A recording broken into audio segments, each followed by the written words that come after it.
Hello everyone, this is Dr. Lex, and today I have these three little padlocks which are of similar size but otherwise are quite different. The first one is this budget padlock from a French company called Roldan, and this company isn't specialized in locks, instead they are specialized in placing these little stalls in supermarkets with a lot of budget products, and this lock only costs a mere €3. And the only special feature they mention on the package is that it has a steel lock body, and that's not a lie, as you can see with this magnet. For the rest, it seems to have a hardened steel shackle, although it's probably not the hardest steel out there. And from the keys you might think that it has 5 pins, but as we'll see in a short while, that's not really the case. The second one is this old Viro padlock, which someone had left behind in the student house where I used to live. I liked this lock so much that I spent many hours trying to decode it, and eventually I succeeded, and this allowed me to 3D print my own working key. The third one is this brand new Yale padlock model Y113/30, and it scores only a 3 on their security scale that goes up to 10. The packaging otherwise doesn't mention anything special, except maybe that apparently Yale these days is an Esse Abloy Group brand. So I guess they have an idea of how to build decent locks. At least I hope they build better locks than the Yale lock that used to be on our front door, which was actually picked by thieves. So don't say that thieves never pick locks, they actually do if the lock is sufficiently easy. This lock comes with all the security features one would expect from a modern lock, like a rather paracentric keyway and various types of security pins.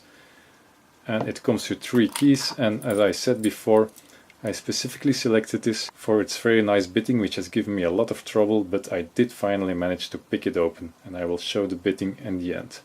Let's start with the French budget lock. The steel body has been painted with this shiny gold colored paint with some rather poor finishing on one side. But let's see how pick resistant it is. I'll be using top of the keyway tension with a 40 thousandths or 1 mm pry bar and a standard hook in 15 thousandths. One is binding. It's a bit crunchy, definitely serrated pins. And a bit of counter rotation it seems. Got a nice click out of one. Again counter rotation on 2, and it's already open. So I didn't even need to touch the third pin, and indeed there are only 3 pins, although the key makes it seem as if there are 5, but the first and last position on the key are just bogus. And the bitting on this key is also pretty bad, which is why the third pin didn't even need to be touched. So that's what we can expect from a €3 lock. I think €3 is even too much for this. Next on our list is the Viro padlock. As is written in both Italian and English on the lock body, it has stainless steel springs and a hardened steel shackle. I tested the shackle with a file and it's definitely quite hard steel. Apparently this has seen quite a bit of use, but still it has excellent tolerances, and this has given me a lot of trouble while trying to pick it. So let's see how well I fare this time. Almost the same setup as last time, only this time I use a standard hook in 23 thousandths because this keyway offers a bit more room. So let's start. Nothing on 1, nothing on 2. 3 seems to be binding. I think I had a click, but I know it's extremely easy to overset the pins on this due to these fine tolerances. I think I've set 4. Let's go back to the beginning. And also due to these fine tolerances, the binding order of these pins seems different each time I try to pick it. Still nothing on 1. 2 is binding. Very careful. I think I've set him. I'll try to set 1. It seems I have some clicks, but let's go back to 2 and 3. It seems like everything is set, but still it won't open. I'll just try again. Okay, back to the beginning. Nothing on 1. Although it seems to bind slightly, but I'll leave it alone for now. Nothing on 2. 3 seems to be binding a bit, but not very convincingly. I did get a click from him. Now 4, that's also another convincing click, so back to the beginning. No, not 1 is still not really binding, but 2 is. Seems to get some very minor counter rotation. I'm not sure if I've set 2 or overset him, because it's extremely difficult to know with this lock. But now 1 seems to be binding well, so it felt like a click, but I think it's a serrated pin, so I have to go deeper. It's again kind of a click, but not very convincing. Yeah, alright, we have it. So that's quite a bit more difficult than the French budget lock. I have no idea how much this has cost, but it was probably not extremely cheap. But it really is high quality, and this has given me a lot of trouble. And every time I pick it, it's quite different, because the tolerances are so tight that it really depends a bit on how you tension it. What will be the order of the binding in the pins.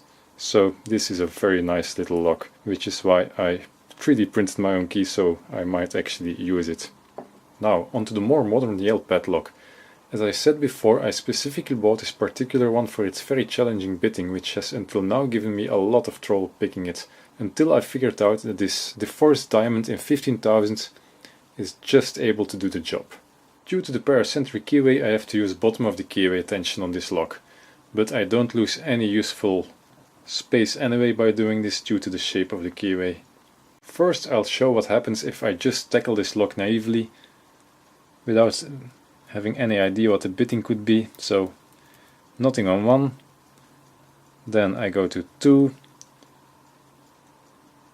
and 2 seems to be binding, so I push it up, and if I do that, then I get a huge click on it, and it doesn't really feel set, and if I then continue, everything is just mushy and it doesn't want to set.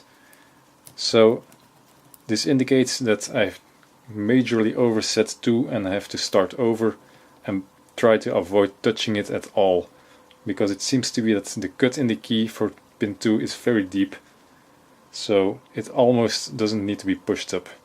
Given this knowledge, let's start over. Nothing on 1. Now avoid touching 2 and go immediately to 3. Got a click out of 3. Now try to get under 4. Yeah, I think I've set 4 and I got into a false set.